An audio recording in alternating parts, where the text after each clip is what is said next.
All right, hello and welcome back to our second segment here at Corn-Fed Sports in the Morning. I want to start by first saying that I think that I've already messed up this morning. Our first attempt at a guest, I had talked to Eric Sock of the Nebraska men's tennis team, and I think he thought it was supposed to come in and was going to talk to me. So sorry, Eric, if you are watching this, if you found somewhere and you're now fuming at how mad I've been at messing all this up in the morning. So I'm sorry about that. Hopefully we'll have you on soon here. But we got Mattie Fowler from the Nebraska softball team in here instead. So we have a guest here in the studio. We're going to try and do this as often as possible. So get used to seeing somebody besides just Gage and I talking about Nebraska sports. So we got some firsthand knowledge here. So let's talk a little Nebraska softball. Obviously, this last weekend we got the big win and finally able to take that step. And you guys have been so close for. How did just obviously you're probably excited about the win, but how did it feel just getting to come back to that locker room to see you guys and just know, hey, we did something like this? It was really fun because we've been so close. We lost to Cal 1-0, who's like the 5th team in the nation, and we had played Oklahoma twice before and lost 2 close games. So that third game,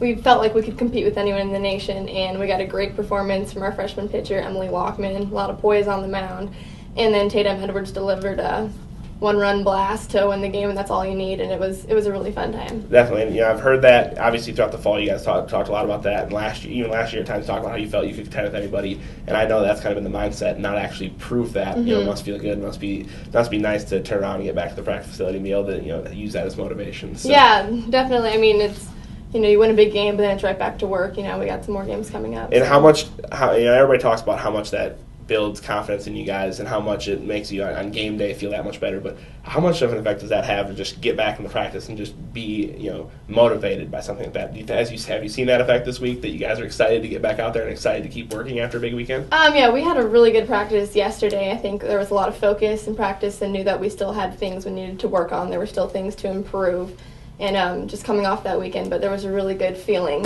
in the practice facility. Well, there we go. That's as far as we'll go on the nitty-gritty softball details. We like to have a little fun here. So now we'll get to a little more of the I think people talk about the combination of chemistry, young and older people, and they talk about just for chemistry's sake. I think about, road trips, the buses, all those kind of things. How much fun is it to have that balance of older and younger people, and not just on the field, but for all the off-the-field kind of stuff and for just being around and hanging out with them? Yeah, we have really great chemistry on our team right now. I think we do have a young team. We have 7 freshmen, but they've all stepped up in a big way, and, it's just we really all get along, and I think you might be able to tell that maybe through our interaction and stuff. You guys featured our human bicycle on the show, so just kind of a little insight to what we do on the road. That was probably one of the best videos I've ever seen created. Thank one you. Of the best things. So that's what I think is fun about it, is you can see the young people doing all sorts of ridiculous things, and you're one of the younger kids, but when the vets get involved, when the older kids on the ride, then you see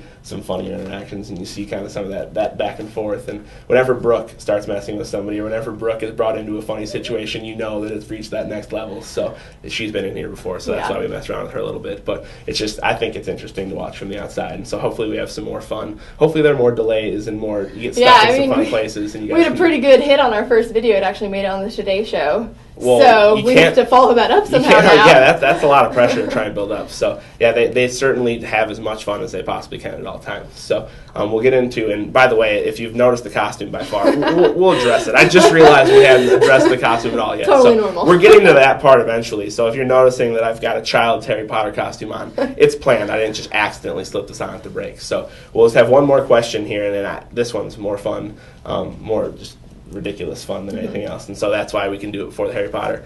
But if you guys are obviously at every single sporting event, I think that I'm still convinced that there's a chart of who has to go to each one so they represent, but that's been denied to this point.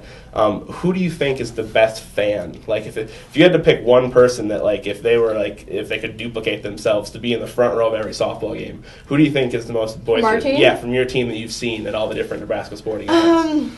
I think Donna Tyson is pretty fun. Donna and Kiki, when they get together, they get rolling pretty good. Yeah, I've seen them. They certainly make the rounds. They feed off each other. And you can hear when they're in attendance, and you can. That's how I can normally find you guys, because I hear one and I'm like, oh. And our other go-to is Courtney and I like to rock the corn hats. So yep, that is true. Pretty notorious for that. During volleyball season, it was like every other day. The Husker Vision guys were attracted just to the hats, so they were pretty good at looking at just the hats. So we'll wrap this up with obviously we'll get to Harry Potter discussion. Mattie's one of the few people who I would consider an intellectual equal in the world of Harry Potter. Us Harry Potter nerds take it pretty seriously. So in these next couple questions, you're excluded from answering Harry, Ron, or Hermione. So we're going to get into the depth of some of the Harry Potter stuff. So who do you think is the most inspirational Harry Potter character? Who would you pick as your inspirational of the group besides obviously the big three? I really like Neville Longbottom because he was such a nerd in the first book, and then by the end of the 7th he was like leading kind of the rebellion of the students in Hogwarts, and he was really fighting in the last war, so I really like Neville. And I'm right there with you. People underestimate, he had to go through the trauma of his parents. They think Neville's just harmless and geek to hero, but he's got some darkness behind there. Yeah. He's kind of a scary little figure. Oh, he's a little intense. So I'm happy you picked Neville. I'm a big Neville fan myself. I always like the Weasley twins. So the Weasley twins are my answer for everything. So I picked them for everything. Yeah. Fred was killed off in the last book. So we're getting there. We're getting there. So we'll talk about that later. So let's don't rub it in too early. So, well, that's good. Neville's a good pick for the first one. All right, now obviously everybody normally picks either Harry and Ginny or Ron or Hermione for this, so that's why I excluded them. What do you think is the best love story within Harry Potter? Get in depth here. Okay, well, Snape. I think Snape and Lily. I know they're not together, but Snape, because he was a character you hated throughout the entire book, and then you realize at the end that he actually was watching over Harry. And, still loved Harry's mom this whole time. And I think when he dies in the last scene, that was one of my favorite scenes in the entire series. She's 2 for 2 on answering these questions correctly. See, we're doing this as kind of a fun, lighthearted segment, but I'm secretly just testing who she is as a human being. So I'm glad that you've gone those first 2 so far. All right, here's your last part. If there are any, but if not, if there's one part that if you could just cut one part out of the book so you never had to read it again, and so that the one part, every book obviously there's a sad part, there's times that just cut you deep. What's the part of any part of the series that you just wish you didn't have to read again that just didn't really happen if you could just rewrite one of the things? I think I already mentioned it, and it was Fred dying, because all of the other deaths, I think, in the 7th book and throughout the series, I could kind of find a reason for. My favorite character was Sirius Black, and, kind of saw that one coming. You saw Dumbledore dying coming, but when J.K. Rowling killed off Fred, I never quite forgave her a little bit for that. I promise we didn't script these answers. These are all exactly perfect. I have not read that part since I read it the first time. When I got done reading it, I immediately hated myself for doing it, and I was probably openly sobbing before it even got to that part in the movie because I knew it was coming. That part has seriously affected my development.